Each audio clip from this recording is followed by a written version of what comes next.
Welcome to Fantastic Films. I've decided to essentially combine the concepts of my other series into one, observing what elements make the film work as a whole, and diving into key moments as necessary. If I feel the need to discuss deeper segments of the film, I'll save them for the end and warn of spoilers, so no need to worry if you're unfamiliar.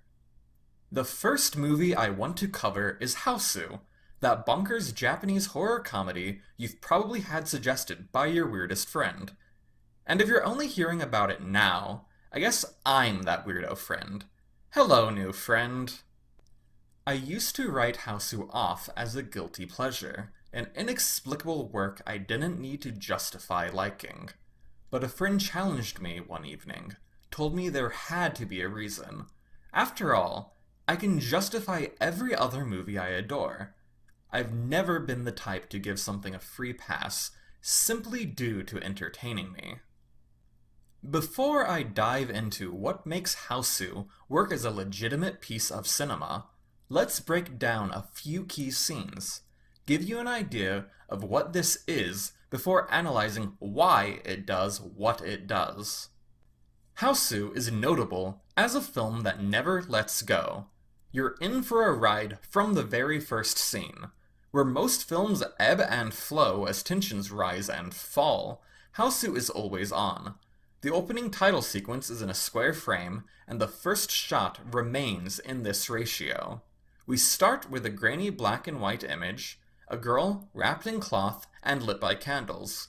We cut to another girl, this one in a clashing school uniform and holding a camera, the frame rate choppy as she moves.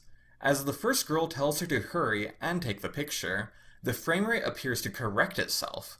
Soon, a decontextualized border appears around the frame before the first girl steps to the side, seamlessly merging the two images.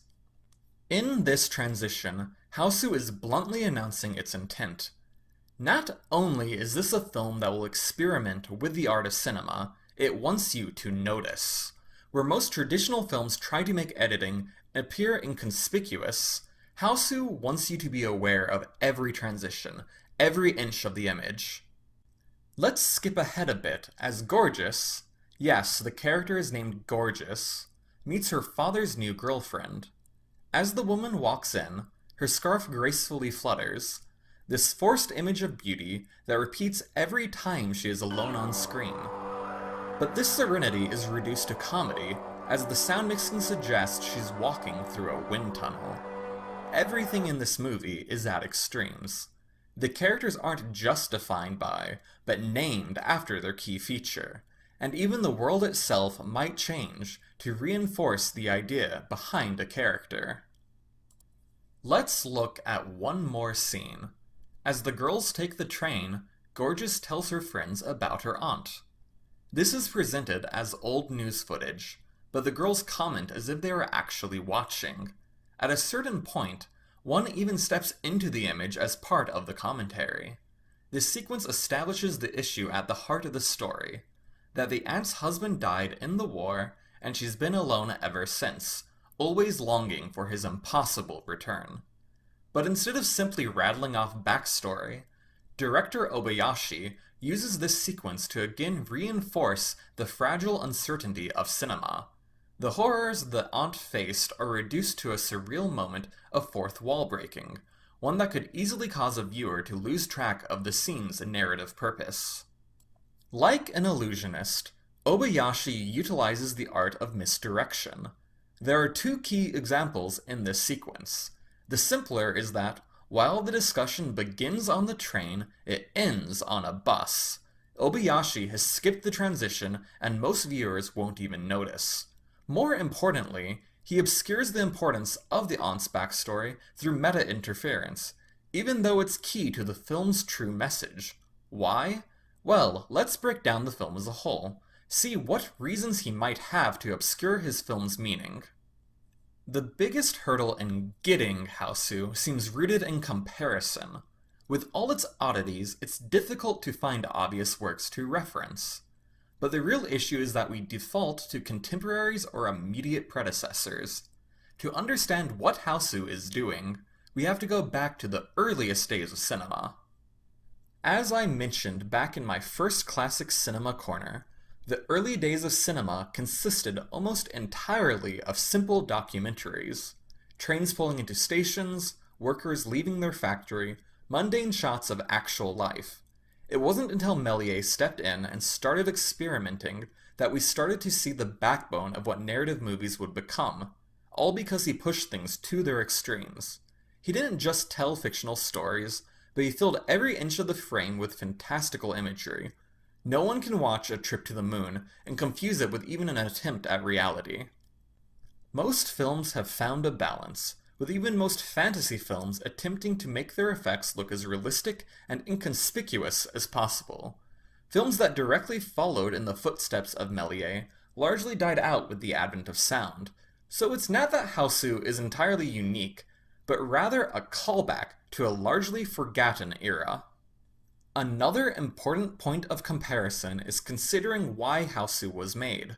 It was intended to be a Japanese answer to the Jaws-styled blockbuster. A minimal but effective story, mixed with visually impressive technique that was easy for anyone to consume. A popular story about Jaws is how Spielberg had to work around the unrealistic look of the animatronic shark by shooting most of its scenes as point-of-view shots. He actively avoided any signs of artifice. It's easy to imagine Obayashi proudly showing off the monster in its comedic subpar glory. Hausu is a love letter to artifice, a rejection of realism, embracing things that don't look quite right until that becomes a style in itself. This style isn't merely a callback, as Obayashi is clearly connecting the imagery of Méliès to contemporary psychedelic culture. Hausu is essentially a feature-length acid sequence, an assault on the senses. But again, the question is why? Hausu isn't just a comedy, but a satire. Not of horror, but of Japanese culture. Despite some gratuitous moments, I'd argue that Hausu is making a feminist statement. The narrative of Hausu, 7 schoolgirls slowly being killed off by a witch who eats them to inherit their youth, is markedly simple, in the same way early Soviet cinema is simple. The fact each character largely consists of a single trait fits in perfectly with the group protagonist dynamic of that movement. The girls represent women in general, while the aunt represents the expectations of marriage. By going unmarried, she seemingly becomes a blight on society. In Hausu, this is brought to an extreme, with the aunt becoming an actually evil presence. The backstory is key in showing how preventable this would be. If the aunt could only learn to move on, not base her entire life around a man who was no longer there. The evil is not her lack of being married, but the fact she was raised to base her worth upon that fact. Hausu has a simple message, buried beneath layers of misdirection. Women have to look out for their own well-being and define their own reason to live. The girls are put through a similar struggle, but with greater stakes. While their lives are being threatened, they first deny there's a problem, and then begin to tell themselves that a man will come to their rescue. By the time they decide to fight back, they've already wasted too much time. This is where the psychedelia serves a narrative purpose. Most of the horror sequences come through the point of view of fantasy, the girl who everyone writes off as a fantastical daydreamer. The film is filtered through her teenage panic. Her concerns are constantly written off as an imagination gone wild. By making the film itself so overly stylized, it places a distance between us and fantasy. Neither the audience nor her friends really believe her tales. The film is a reflection on how easily we undermine the concerns of young women, which ultimately leads to more people being hurt by the exact same source. It's hard to take seriously, but strip away all the visual artifice and tell the same story and you get something quite concerning. But having a deeply layered message is not what makes Hausu great. It's the fact that it can operate on so many levels. That's what Obayashi has achieved by obscuring his message. He has crafted a film that appeals to very distinct crowds. Where the standard blockbuster breaks down its audience based on age and gender, Trying to appeal to all groups in different ways, Hausu divides its audience by engagement levels. For most people, this is the perfect midnight movie. It's a visual feast with the type of nonsense that appeals to the so bad it's good crowd. You can turn off your brain and get overloaded with visceral imagery.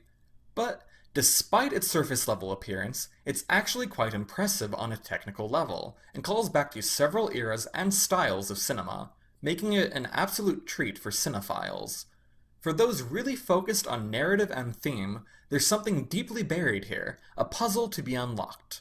Hausu is simultaneously shallow and deep, giving back to the viewer what they happen to be looking for. It's an art film disguised as a B-movie, operating flawlessly as both.